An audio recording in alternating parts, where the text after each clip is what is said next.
Olá, bem-vindos ao Positividade, um podcast da Áurea. Eu sou Olga e nós vamos juntos conversando sobre pautas interessantes não somente na dermatologia, mas todo o universo feminino que permeia as nossas vidas e acompanha o nosso processo de amadurecimento. Hoje por aqui nós vamos falar das mudanças de hábitos e da percepção de si mesma. É um caminho para a gente se sentir um pouco mais segura, um pouco mais confiante de sermos quem realmente somos em todas as nossas fases.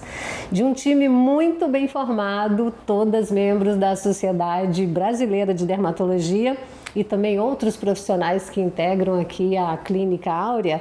Hoje nós vamos conversar aqui na presença da doutora Fabiola Viterbo, que é uma das que compõe esse timaço, e a nossa convidada é muito especial, que é a Cibele Dias, que já está aqui do meu lado também, linda, muito linda, num tonzinho clarinho, né, Cibele? Fabiola, conta um pouquinho da sua história clínica, só para ilustrar ainda mais isso que eu falei, assim, o que te traz de satisfação depois desses anos todos na clínica e com um nome tão bem conceituado no mercado?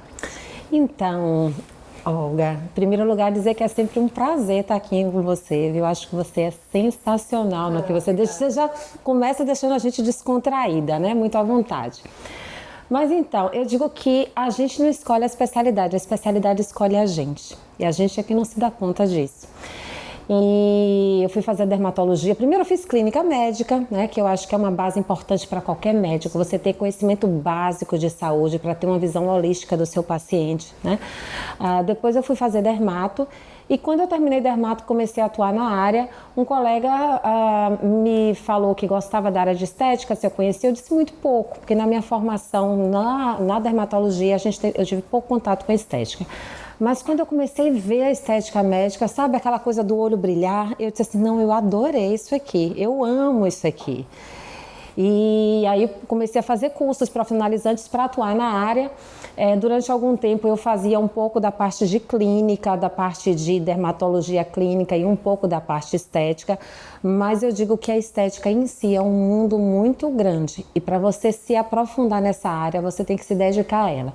Então hoje eu me dedico exclusivamente à parte estética da dermatologia e mesmo dentro dessa parte estética é difícil você abranger tudo. Eu faço um trabalho que eu amo, porque é muito gratificante você ajudar os pacientes a construírem um novo eu, a se sentir bem. É difícil de descrever, né, essa troca que existe entre médico e paciente no momento que você ajuda ele a se ver de uma forma melhor, a melhorar, né, aquela coisa da autoestima mesmo. E a Cibele não é diferente. Cibele é psicóloga, é psicoterapeuta cognitiva comportamental, ou seja, é aquela resposta um pouco mais rápida do que as terapias de um modo geral. É muito legal essa sua área, diga-se de passagem. É especializada em saúde mental e qualidade de vida, né, também, com uma experiência muito grande de ajudar as pessoas a ressignificarem, né, essa autopercepção que é tão importante, né? Bom, a minha história daria um outro podcast, né? Porque eu fiz uma transição de profissão já na fase madura. Que beleza! Né? Próximo aos 40, eu vi que eu não estava contente com o que eu estava fazendo e eu decidi mudar. Eu fiz uma transição de profissão lá próximo aos 40 anos e me tornei psicóloga. Assim como Fabiola, eu estava vendo ela falar aqui e o olho brilhava, né? Uhum. Então, meu olho brilha para a psicologia. Isso Quanto é verdade, mais eu estudo, menos eu vejo que eu sei e me estimula a estudar mais, né? Então, eu fiz algumas especializações. A TCC me escolheu, na realidade, porque ela hoje é a abordagem que dentro das abordagens psicológicas é a que tem mais evidência científica, né? Então eu trabalho com prática baseada em evidência e não naquilo que eu gosto. Então eu não comecei com essa abordagem e eu senti que eu não ia entregar o melhor para meus pacientes. Eu tenho faixas de perfis, então eu só atendo adultos. Você vai afunilando, né? Então eu só atendo adultos acima de 18.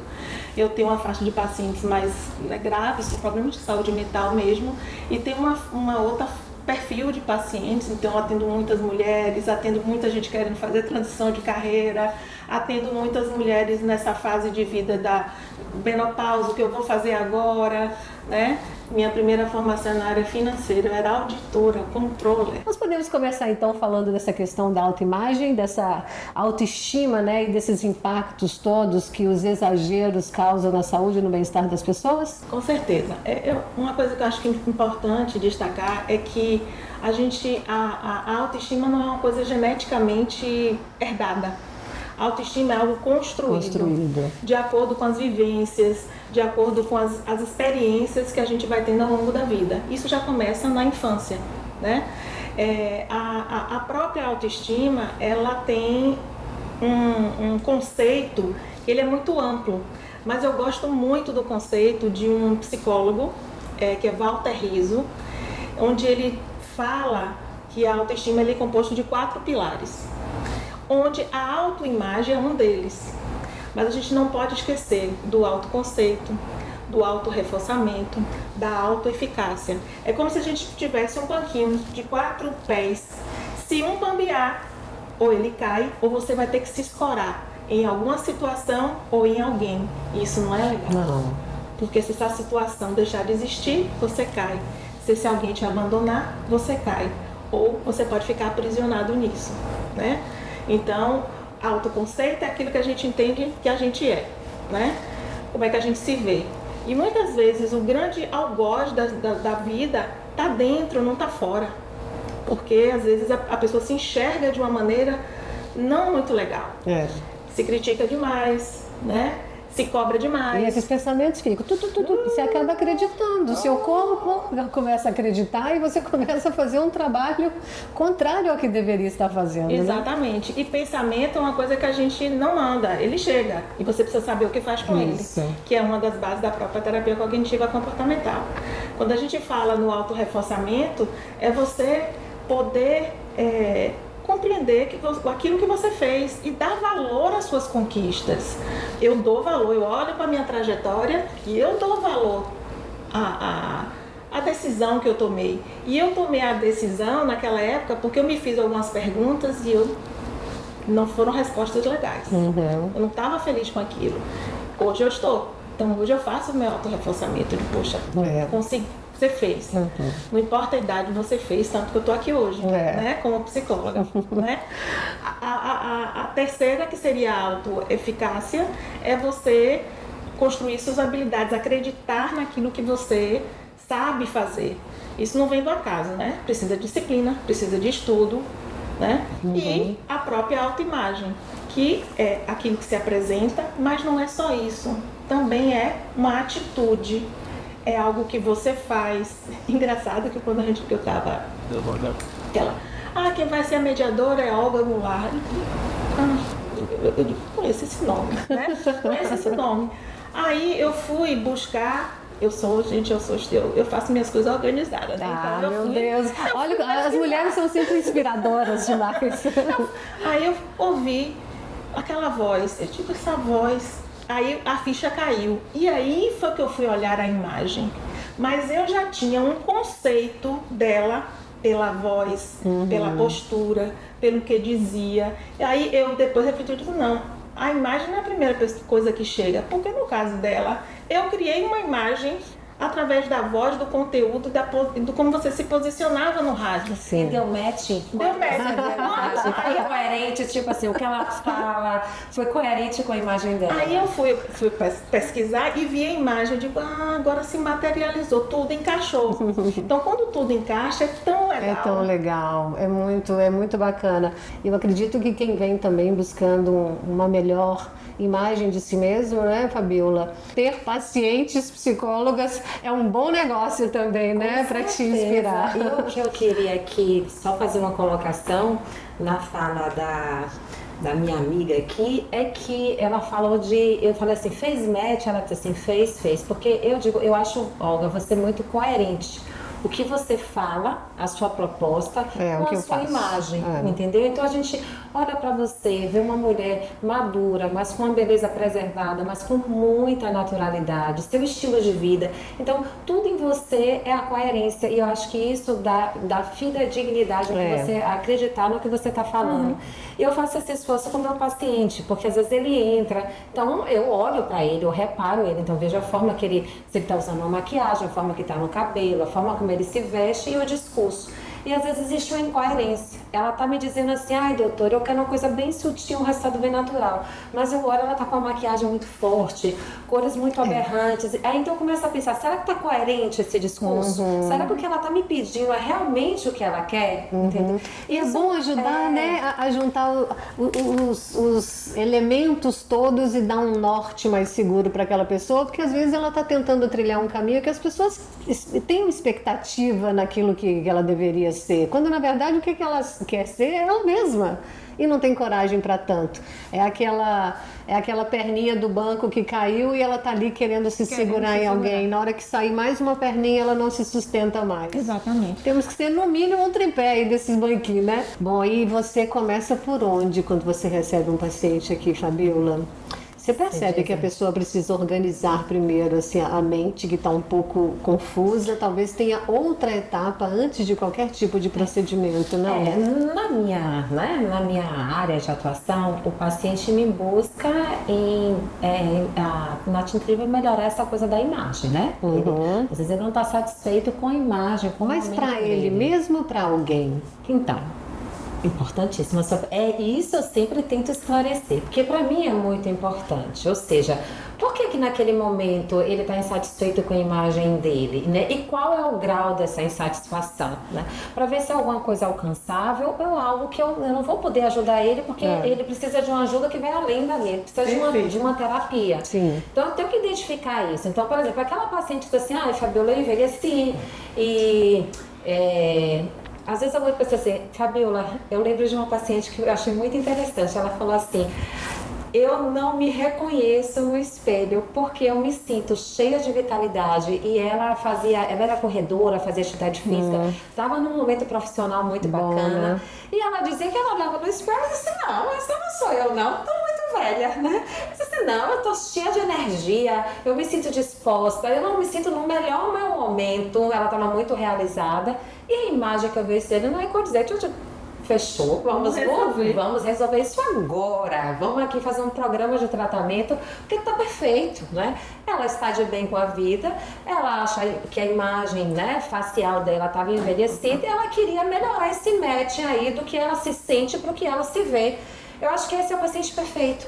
É aquele paciente que realmente ela está querendo melhorar a aparência dela, porque ela está dentro do momento. Mas sem deformar, sem modificar. Sem modificar. Não é aquela proposta de eu sou feia, eu não gosto de mim, né? É aquela paciente muito pelo contrário, ela está cheia de energia, ela está cheia de vida e impossível, eu digo assim, olha, ela diz assim, eu acho que eu envelheci demais. Eu digo, não, se você não envelhecer, você é um ET, né? Um extraterrestre. Claro. Aqui todos nós envelhecemos. Minha grande dificuldade é quando a paciente vem porque não é ela que não está satisfeita com a imagem dela. Uma cobrança. Um namorado, um marido, uma irmã está criticando a imagem dela e por causa dessas críticas ela me procura. E aí eu vou conversar com ela, eu dou uma disciplina. Por isso que eu exploro tanto a psicologia. Me ensina aqui um pouquinho, porque a sua área é tão importante para todo médico, né, Sibeli? Todo médico. Eu acho que a gente devia ter uma base muito importante. Eu sempre digo, eu não vou tratar uma face, eu vou tratar uma pessoa. É uma pessoa humana que tem seus pensamentos, seus gostos, né? E eu tenho que entender um pouquinho dessa pessoa. Por isso que a primeira consulta para mim é uma super consulta. Claro. Eu vou saber desde todo o currículo médico dela, se ela tem algum problema de saúde, usar alguma medicação, para ver se tem alguma coisa que eu vou fazer que possa ser contraindicado. Mas além disso, eu preciso conhecer essa pessoa que a gente vai tratar. Eu preciso saber, ela é uma pessoa como você, é uma pessoa mais tranquila, uma pessoa que gosta de uma beleza mais natural, ou é uma pessoa mais exuberante, que gosta de traços mais marcantes, né, de um bocão. Volumes, né? E aí, porque a entrega eu tenho que fazer de acordo com a paciente. E às vezes existe até incoerência, como eu estava falando, do que ela está falando que quer e do que eu estou vendo ali nela. E tudo isso a gente tem que ir ajustando. Então eu preciso conhecer essa pessoa, preciso conhecer as necessidades de médico e preciso ouvir o que ela quer. Porque eu digo, eu não posso viver somente com os meus olhos. Eu estou olhando para a Cibele aqui, estou pensando, eu podia fazer isso, podia fazer aquilo. Mas é o meu gosto, eu tenho que saber como é que Cibele se vê, né? Então, geralmente, eu mostro a imagem da paciente e pergunto a ela o que é que está lhe desagradando. Com isso, eu tento ver ela vai me dizer, olha, doutora, o que me incomoda é que eu tenho olheiras. E essas olheiras costumam me dar um olhar de cansado, então eu uso muito corretivo.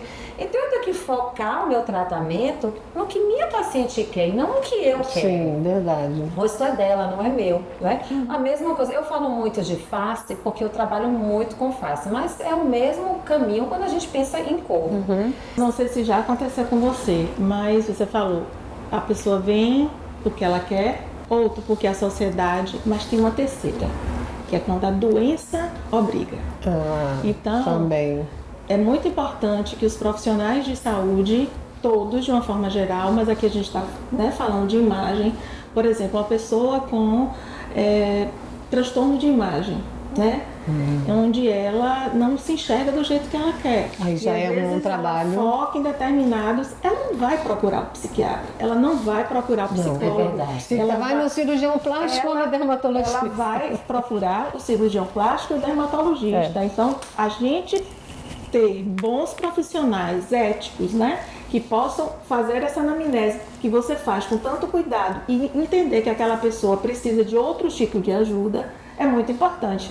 Eu digo que a gente tem que ter esse olhar de quanto passou de uma coisa de autocuidado, daquela pessoa que está buscando uma gestão de envelhecimento, envelhecer bem, ou reverter alguns sinais do envelhecimento, né, trazer o rosto para um pouco mais jovem, do patológico, né? E eu já tive assim alguns casos no consultório que é dificílimo de nós médicos conduzirmos, né? Porque até para você dizer para essa paciente, olha, você precisa de uma ajuda, né? De um psicólogo, talvez de um psiquiatra, é delicado, porque você pode ser de alguma forma mal interpretado. E eu já tive algumas, né, situações assim, você tem toda a razão. Há algumas situações em que eu me vi numa situação de dizer assim, gente, como, né, conversar com essa paciente e dizer a ela que passou do limite, que aquilo que ela busca ela não vai alcançar, né? E muitas vezes o que eu vejo que acontece é quando você não atende o desejo dessa paciente,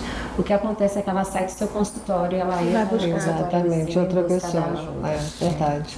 E assim, eu acho que a pessoa mais indicada, né? Por isso que existem áreas diferentes, né? Quem tem que decidir a melhor conduta, a gente tem que ter muita confiança no nosso médico, seja qual a especialidade for. Nós, mulheres mesmo, que somos acompanhadas por nossa ginecologista, que, né, desde a primeira menstruação até o final de tudo, é muito bacana que ela tenha essa percepção, que faça uma indicação correta, que esteja pelo menos atenta à necessidade dessa interdisciplinaridade entre as especialidades para dar esse suporte.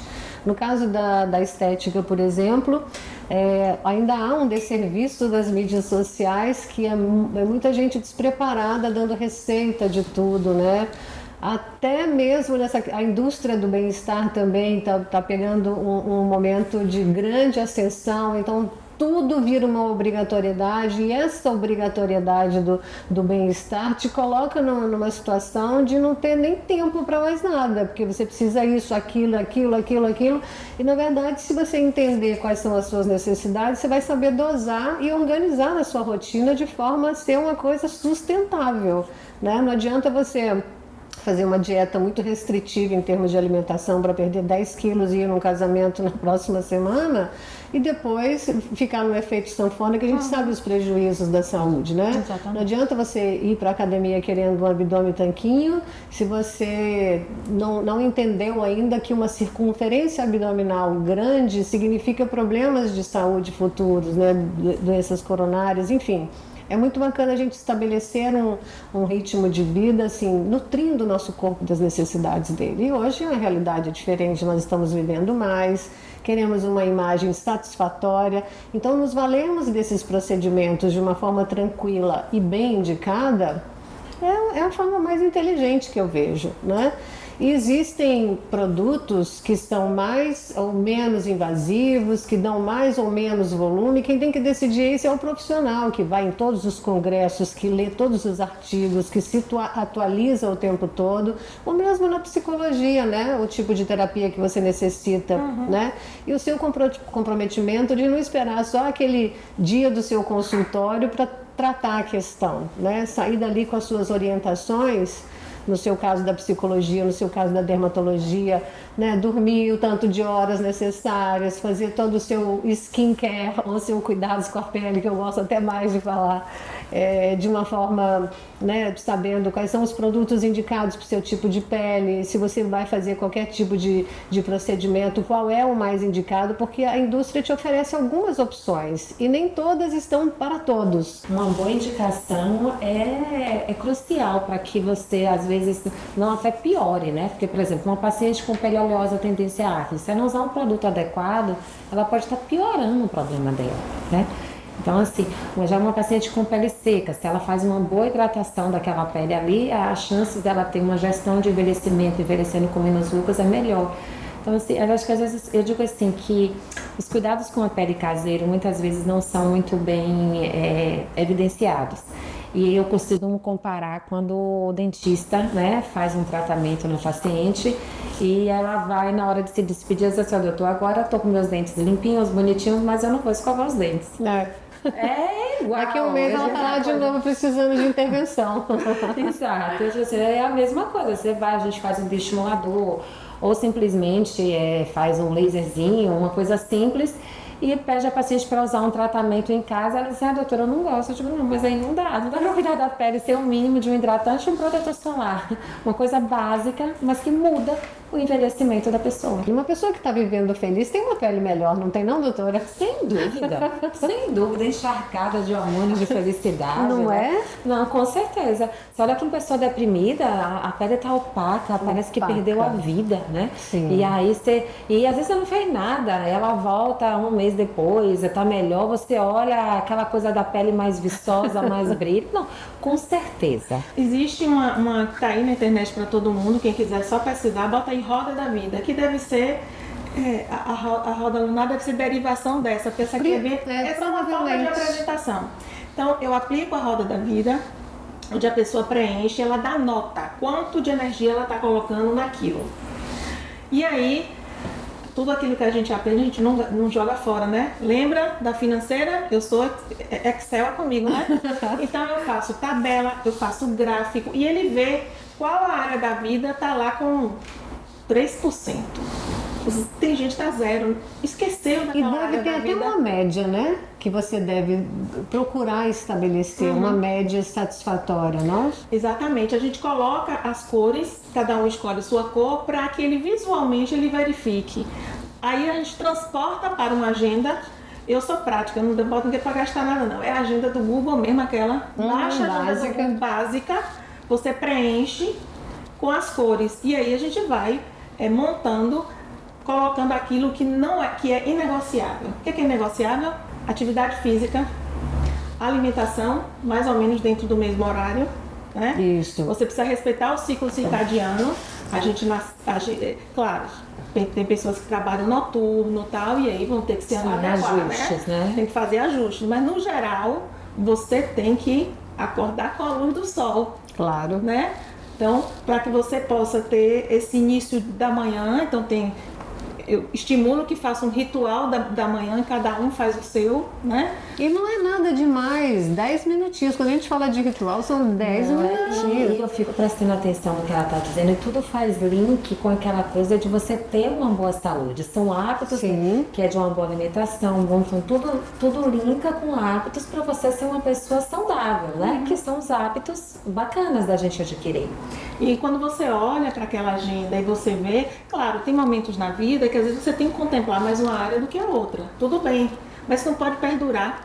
Então você consegue ver semana, mês, ano. E aí você consegue. Tem que ter hora para tudo. Hora para estar com os amigos, né? Hora para tomar aquele cafezinho com a amiga. Tem que estar, né, com seus afetos, com seu marido, com seu companheiro, né? O seu par. E aí a gente poder contemplar todas as áreas da vida, inclusive o do autocuidado. Tá. Mas você sabe, Olga, que eu comecei a ouvir Sibeli falar aqui, eu comecei a fazer minha agenda mental, que eu fiquei pensando, vou botar trabalho de azulzinho, e aí eu tô vendo um monte de azul, eu digo, não, eu vou ter que fazer a minha agenda. É isso, essa organização é muito importante, né? Com certeza. Isso em todas as áreas da vida, viu? Até mesmo para os seus hábitos de consumo, de compras. Tá na minha página do Instagram. Eu achei engraçado que vocês foram, vou dar uma pesquisa de hoje, gente, minha rede social. Porque rede social, gente, é trabalho. É, claro. É trabalho. Se você se dá ao trabalho, que seja um trabalho em favor de alguém com coisas embasadas, porque tem tanta coisa sem fundamento que a gente fala, meu Deus, como é que... Aí eu fiz um e-bookzinho sobre compras compulsivas, mas você estava falando de hábito, teve um hábito que eu demorei, mas eu consigo fazer. Pode me elogiar. Depende, vamos ver primeiro. Eu uso os meus, ou seja, ela conseguiu fazer algo que eu consigo. Eu não posso usar um monte de coisa porque eu não vou dar conta. Então eu tenho meus cremes da manhã e tenho meus cremes da noite, que já ficam posicionados num determinado lugar que eu não fugir deles. E que faz parte do e que faz parte do ritual da manhã e da noite. É hábito, gente. Eu digo para meus pacientes assim, cuidar a pele é o seu maior órgão, né? Ele vai ser seu cartão de visita, né? Então vamos cuidar dele. Aí a gente vai fazer brincadeira assim, faça um momento de autocuidado, você passa os cremes, aí você fica assim, poxa, mas eu sou tão linda, e aí você vai passando, né? Eu fico brincando. Manda mensagem pro cérebro. Com aqueles pacientes assim, doutora, eu não gosto de creme, eu digo, não diga isso, por favor, meu coração chega a ficar apertadinho quando você fala agora que ela vai me encher de coração. Estudos falam sobre técnicas de visualização positiva e seu impacto na autoconfiança. Você teria alguns caminhos práticos nesse sentido que poderia ajudar na construção de uma autoimagem saudável? Era levantar a cama, escovar o dente, pentear o cabelo. A gente venceu todas essas etapas e aí vinha aquela coisa de se olhar, de se reconhecer, de aceitar o que estava vendo, poder melhorar e fazer aquele autocuidado. A terapia em algum momento da vida tem que ser uma coisa que eu digo, terapia é uma coisa que não precisa ser para a vida toda. Não. Tem um percentual da população que não precisa, que tem uma alta eficácia, tem uma boa gestão de vida, não precisa. Ela pode se favorecer da terapia, porque pode perder um emprego, perder um ente querido, pode estar mais abaixo e pode se favorecer da terapia. Essa é uma parcela da população. Existe uma outra parcela da população que tem traços. Então tem um traço mais ansioso, tem um humor mais rebaixado, tem uma personalidade mais perfeccionista, então ela pode se valer da terapia nesse sentido. E tem o terceiro, que se ele não tem por onde correr. Precisa. Ele vai precisar. Ele tem que, porque é como se fosse uma escala. Você vai subindo. Passou do ponto, você já precisa de ajuda, né? E aí você de fato precisa de tratamento. Em todos os três, a questão das crenças, que foi aquilo que a gente falou lá no comecinho, que é aquilo que a gente vai aprendendo com o decorrer da nossa história, que é aquilo que a gente aprende sobre o que a gente acredita sobre nós, a nossa relação com os outros, sobre a nossa relação com o mundo e o futuro, é que faz com que essas crenças às vezes possam ser bacanas, que a gente chama de funcionais, legais, ou não tão bacanas, disfuncionais. E elas são alimentadas com o quê? Com pensamento. Pensamentos automáticos que chegam a todo instante e a gente não manda neles. Porém, fica aí, viu, gente? Pensamento é só pensamento, não é realidade. Portanto, não acredite em tudo que você pensa. É neste momento que vem uma outra técnica, que é você muitas vezes ser seu advogado de defesa. Esse pensamento chegou, você tem que botar ele em xeque. Porque às vezes ele vem dizendo, minha pele, eu acho que eu estou precisando fazer mais alguma coisa. Ou não vou conseguir esse emprego, então nem tente. Né? Então ele chega com conteúdos. Como se estivesse se boicotando. Ele chega com conteúdos que são por conta dessas crenças. Então uma das coisas que a gente busca, pelo menos na TCC, que é o modelo cognitivo, é você primeiro identificar essas crenças. Eu me identifico muito com o TCC, muitíssimo. Você identifica a crença, você faz o monitoramento do pensamento, porque você interpreta a situação através do pensamento. Isso gera uma emoção. e, Isso. consequentemente, você se comporta. Pensamento gera emoção, que gera uma ação, não é? E você tem que ter ali o momento que você dá um break antes de se comportar. Porque talvez esse pensamento, ele é fake news. É verdade. A grande maioria das vezes é. Eu aprendi isso, a lidar com algumas dores que eram meramente provenientes do meu pensamento, do meu medo, do desconhecido, do futuro e as situações, os percalços. E a gente não escolhe o que vai acontecer na nossa vida, simplesmente acontece e a gente deve estar preparado. Não tem que ir, mas deve estar preparado, porque nós todos vamos experimentar dissabores também. Essa interpretação das situações, às vezes de uma maneira distorcida, é o que a gente chama de distorção cognitiva, né? Então o cérebro processa a informação onde você só enxerga um viés. Quando você consegue detectar que existe alguns tipos de distorções, né? Você consegue verificar a sua tendência a ser um pouco mais catastrófico, ou um pensamento mais polarizado, ou um pensamento mais emocional, 880, né? Filtro mental, né? Você acha que sabe o que o outro está pensando sobre você. Você consegue, peraí, calma, talvez isso esteja acontecendo agora. Se eu pensar de um outro jeito, né? Será que tem alguma outra forma de eu pensar nisso? Então é quando você coloca esse pensamento em dúvida e você entra como seu advogado de defesa, seja seu amigo. Você me fez lembrar, respeitando as divergências entre o outro. Mas você fez me lembrar um filme que eu assisti há um tempo atrás, que se chama Uma Mente Brilhante. E nesse eu assisti esse filme. Ele é esquizofrênico. E aí, em um momento, ele se dá conta do problema que ele apresenta. E quando vem, né, aquelas visões da esquizofrenia, ele pensa, será que isso é real? Eu achei isso brilhante, tipo assim, ele mesmo chegar a um nível que ele conseguia identificar que aquilo que ele está tendo era uma ilusão e não acreditar naquilo ali. Não é porque o esquizofrênico ele cria um mundo paralelo. Exatamente. E ele começa a acreditar naquele mundo paralelo que ele criou na cabeça dele. Então ele conseguia identificar dentro do problema, né, psiquiátrico dele. Ele conseguia interrogar, dizer assim, isso aqui que eu estou vendo é real, ou essa voz que eu estou ouvindo é real. Né? E isso não é porque filme não, vou contar um fato real. Eu atendo muito transtorno bipolar, estudei muito sobre esse tema. E atendendo um paciente, ele era um TAB 1 e ele tinha psicose, né? Ele ia para um surto psicótico. Então ele estava, Sibeli, deixa eu tirar uma foto sua. Aí você tire. Aí ele tirou uma foto. Nesse dia eu estava com um coque e um negócio assim. Prender. E a minha consultória, a luz é meio amarela. Do ângulo que ele estava, eu parecia um samurai. Aí ele fez isso, olha, eu sei que não é, mas pra mim, minha cabeça tá dizendo que você resolve minhas coisas, porque tem uma entidade aí dentro de você. Então, ele fazia... É o caminho que ele achou. Ele fazia, mas eu sei que não é. Mas você sabe que o negócio tá chegando, foi porque ele tinha parado a medicação. E... é uma doença crônica onde a medicação ela não pode ser interrompida. Existem algumas situações assim que primeiro que eu digo assim, a gente tem que desmistificar a estética como uma coisa só voltada para aquela pessoa excessivamente vaidosa, que quer, né? Porque hoje todos vamos envelhecer, né? E queremos envelhecer bem, não só a nível de uma face bonita, mas com um corpo saudável. Exato. Por isso que a gente faz atividade física, por isso que a gente se expõe ao sol, dorme cedo. Funcional, né? Nem só um corpo saudável e funcional, porque nós queremos autonomia, viver até lá pelos 90, tá bom? 100, cento e poucos. Exato. E mais com autonomia, né? Isso. E outra coisa é que a estética também pode ajudar na construção da autoimagem de pacientes jovens, né? Ela estava conversando aqui, eu vendo começa a vir alguns casos na cabeça, né? E aí eu me lembrei de um caso assim que eu fiquei muito feliz, que uma paciente minha que tem uma filha, a filha bem jovem, né? Acho que na época tinha uns 18, 19 anos.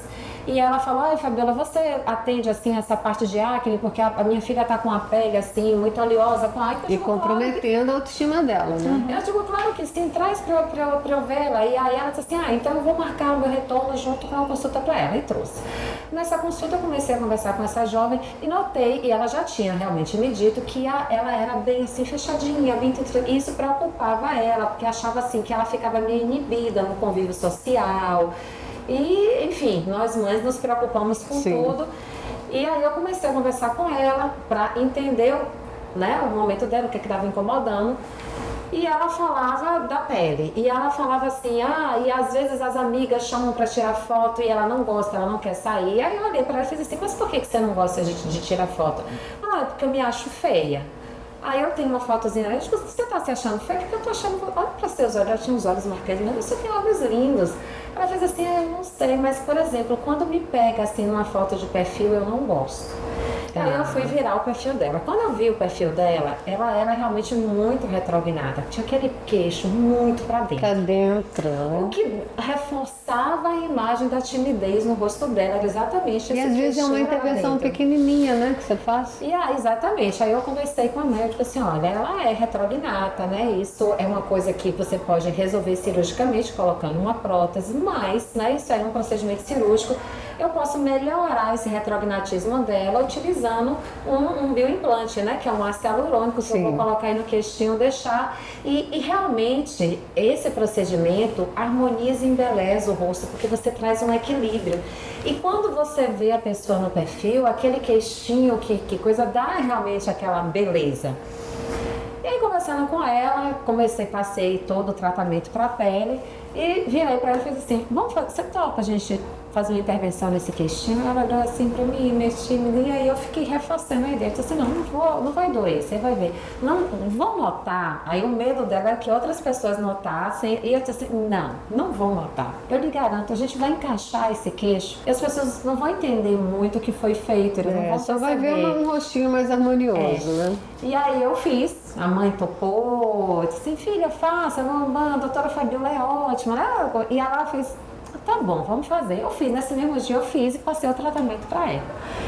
E pedi para ela voltasse um mês depois para olhar a acomodação do produto e também a evolução do tratamento da acne. Ela voltou um mês depois e eu fui um pouquinho mais agressiva nesse tratamento porque eu queria dar um boom de melhora para dar aquele ânimo para ela, né? E ela voltou um mês depois. Outra coisa. Quando eu peguei a foto do antes e depois, ela parecia outra garota, mas não era por causa do meu tratamento, é porque ela estava com a feição mais feliz, Sim, aquela coisa, mais sabe, confiante, autoconfiante. Ela era outra jovem, até um sorrisinho leve ela tinha na foto, os olhos mais... E aí a mãe, eu virei, e aí, você gostou? Ela fez assim, ai doutora, eu adorei. O que você mais gostou? Ela, porque ninguém notou. Você gostou? Não, realmente, eu fiquei com medo das pessoas virem, ela sendo um perfil tímido, né, e falarem. Eu fiz assim. Olha a preocupação sempre com os outros, né? Impressionante. Fabiola, o que foi que você colocou no queixo dela? O que você acha que colocou na face dela de substância? Ácido hialurônico. Não, meu amor. Você injetou esperança. É esse estilar de esperança que a gente quer colocar, que a gente quer colocar nas pessoas. Porque o que faz a pessoa querer desistir de viver é quando ela não vê esperança. E às vezes é isso aí. Que e aí a mãe, Sibeli, relatando Fabiola, aí eu virei pra ela, lembrei da coisa da foto, né? Porque ela me referiu, eu não gosto de tirar foto. E eu pensei, será que tudo bem, justificaria que fosse acne. Mas aí ela falou, não, a minha foto fica feia de perfil. E aí eu virei pra ela, e aí a foto? Me mostrou as fotos no celular, fazendo selfie, né? Porque ela tava se achando mais bonita. É porque o queixo acaba emendando com o pescoço, né? Não tem aquela formazinha. E não tem problema, gente. Tem gente que nasce com orelha de abano. Enfim, são procedimentos tão simples que você pode corrigir, coisas que te incomodam na vida inteira. Esse preconceito, né? De que a estética é uma coisa de uma pessoa vaidosa, é uma coisa fútil, né? Eu tinha uma paciente que eu fazia o tratamento dela, refiz até pouco tempo, e ela olhava pra mim e dizia assim, eu sei que eu sou uma pecadora, imagina. Oh, meu Deus do céu. Eu digo, pecadora por quê? Ela disse assim, porque eu fico fazendo essas coisas. Aí eu falei assim, não fala isso. Você não gosta de você? Crenças limitantes. Vamos cuidar. Você não merece esse cuidado? Por que você não merece se tratar, ficar mais bonita? E aí ela me mandou uma mensagem. Eu fiz o tratamento num dia. No outro dia de manhã eu acordei cedinho para a minha atividade física, eu acordo às 5h30, e tinha uma mensagem dela no celular. Aí você dobrou a velocidade da sua esteira de tanta alegria, porque é uma satisfação, eu né? digo assim, poxa, eu acho que as pessoas não têm ideia o quanto compensa você ver, o quanto dá alegria você ver paciente se sente mais feliz, Sim. mais confiante, né? Realmente dá aquele esperança, aquele ânimo, porque ela está de bem com o espelho. Exato. Você falou do ácido hialurônico, mas tem os bioestimuladores também. Existe algum teste? Existe alguma rejeição por parte de algum tipo de... Todos esses produtos utilizados, existem hoje produtos bons e os que não são bons, né? Que, na minha opinião, jamais deveriam ser usados É que nem suplementação, né? Convenhamos. Mas assim, quando você pega os bioestimuladores clássicos, né? O polilático, a hidroxiapatita de cálcio e o ácido hialurônico, são produtos que a gente chama biocompatíveis. Você pode ter, eventualmente, algum tipo de complicação, tipo um nódulo, né? Um bioestimulador que acumulou um pouquinho ali e fez um nódulo de colágeno. Mas isso não é uma incompatibilidade, é talvez um erro de técnica, né? Sim. Ou porque você deu uma orientação para o paciente e ela não fez. Por exemplo, quando a gente faz um bioestimulador, a gente faz uma massagenzinha para evitar que o produto se acumule. Mas é uma coisa que você resolve. O próprio ácido hialurônico, né? Hoje a gente existe uma coisa que a gente identifica que o paciente, às vezes, ele faz uma reaçãozinha ali ao ácido hialurônico, mas isso é raro, né? E isso é extremamente tratável. Você vai lá, bota um pouquinho de hyaluronidase ou dá um anti-inflamatóriozinho e aquilo se resolve. Então, não são coisas que a gente sabe que não vai provocar no paciente uma reação alérgica, uma reação do organismo. Isso não ocorre, entendeu? Então, é bem seguro o tratamento com esse tipo de produto. Já existem produtos como polimetilmetacrilato, que a gente sabe que ele vai dar uma reação. Em algum momento, esse produto vai reagir com o rosto do paciente. Ele vai causar um nódulo ou ele vai causar uma reação autoimune. E, na minha opinião, são produtos que jamais deveriam ser usados. Ser usados. Eu digo que a ácido hialurônico é uma família. Aí você tem um produto muito levinho, muito delicado, que você usa para fazer correção de lábio, correção na área dos olhos, ou uma ruguinha fininha ali que você quer dar uma melhorada. E você tem produtos densos, que a gente chama de estruturadores. Esses produtos densos, eles sofrem um processo de cross-link, onde as moléculas de ácido hialurônico ficam mais unidas, para que elas se tornem mais resistentes à sua enzima natural, que é a hialuronidase. Isso faz com que o hialurônico tenha uma longa vida. Mas mesmo assim você vai ter diferentes ações entre uma pessoa e outra. Então a gente sabe que hoje tem pacientes que são poupadores, são aqueles pacientes que você faz e dura anos. Graças a Deus eu sou essa. Olha, querido! Que tratamento econômico, que bom. Exatamente. E aí tem aquele paciente que consome mais rápido, né? E às vezes esse paciente que consome mais rápido, você tem que mudar. Você pode tentar uma outra marca de ácido hialurônico. Hoje você tem um ácido hialurônico no mercado que promete uma durabilidade maior, que é um bioimplante, eles chamam inclusive de bioimplante, ele promete uma durabilidade de 3 anos para cima. Só que evidentemente é mais caro. Então eu até digo ao meu paciente, eu só vou pensar nessa possibilidade se for que a gente fizer o tratamento e a gente achar que consumiu muito rápido. Sim. Porque é claro que tem um custo financeiro envolvido aí, você tem que avaliar esse custo-benefício para o paciente. Você hoje tem um pilar que eu acho magnífico, que eu acho que vai trazer muita mudança positiva, que é a terapia regenerativa. Ai, maravilhoso. Eu acho que a palavra do momento é regenerar. Então, a terapia regenerativa, eu acho que ela veio justamente pegar aquele pilar pra gente não cair nos exageros. Então, você sabe que você botou um ácido hialurônico ali e obteve um degrau de melhora. Você ajuda com... Você faz um bioestímulo, melhora mais um pouco. Aí você vai para um laser, você vai melhorando, né? Mas existe um limite, né? A promessa da estética, como eu já disse várias vezes, não é você ter 80 anos e ficar com a cara de 20, né? Mas é tirar um pouco desses anos, né? Te dar uma aparência mais jovial e fazer com que você envelheça de uma forma, numa gestão, né? Mais lenta de envelhecimento. Então, a terapia regenerativa, ela já vai ajudar quem já tem um certo grau de envelhecimento. Imagine o que ela vai fazer para uma paciente de 20, 30 anos. Né? Como é que essa... Hoje nós já chegamos aos nossos 40, 50, 60 anos mais jovens do que a gente tem lembrança dos nossos pais, né? Com certeza. Então, quando a gente pensa lá atrás uma mulher de 40, de 50 anos, a gente pensa assim, uma mulher mais velhinha. Você olha assim, poxa. Minha mãe fala assim, hoje eu até gostaria de ter 20 anos, mas com a cabeça que eu tenho hoje. Eu digo, não é assim, não dá. Não pode querer tudo, São né? trocas, né? Você chega na idade madura, né, na velhice, e você ganhou essa experiência de vida linda, maravilhosa, que é o que tem que ser valorizado na sociedade, não é? Muitas vezes, né? Mas é claro, você perdeu aquela pele lisinha, né? Aquele colágeno. Então, é o que Cibele falou. Você tem que ver que você teve ganhos e não só perdas com a idade. A idade tira muita coisa de você, mas te dá outras também. que se a gente aprender a valorizar o que é que a gente tem ali de evolução, diz assim, poxa, isso é um erro que eu cometi lá atrás e não cometo mais, né? Então, esse aprendizado aí... Por isso que quando a gente foca no nas nossas potencialidades, quando eu faço anamnese, tem uma partezinha que eu faço de autoconsciência, para a pessoa dizer o que é que ela acha dela. Me diga aí, seus pontos fortes. Aí, eu estou isso. E os pontos de melhoria, defeito jamais, tudo pode ser melhorado. E os pontos de melhoria, gostei disso. Ok. Às vezes a pessoa só quer focar no ponto de melhoria. E às vezes tem coisas que não dá para mudar muito. Você pode reduzir, atenuar, né? Mas se você tem potência aqui, se você tem capacidade, foque na potência e na capacidade. Né? Porque aí você explora aquilo que você tem de melhor. Meninas, olha, eu vou sair daqui muito melhor do que eu entrei. Eu adorei conversar com você, Cibele, minha psicóloga. Adorei suas dicas, o seu processo de organização, que eu já vou tentar mexer nele também. E Fabiola, que é maravilhosa também, né? Muito sensata, muito carinhosa, muito acolhedora, delicada. Poxa, que papo bom, né, gente? Vai ter mais. Foi meu estar aqui com vocês duas. Eu saí daqui sabendo que eu preciso marcar o meu horário com a Cibele. Pois é, a agenda dela não vai ter condição. Eu já sabia que que não pode. Não pode ter relação, né? Ah, meu Deus, pra que eu fui te conhecer e não virar sua melhor amiga? Poxa, Cibele, você não quer deixar de ser minha paciente? Agora a gente já virou amiga. Agora lascou. Tchau, gente, até o próximo.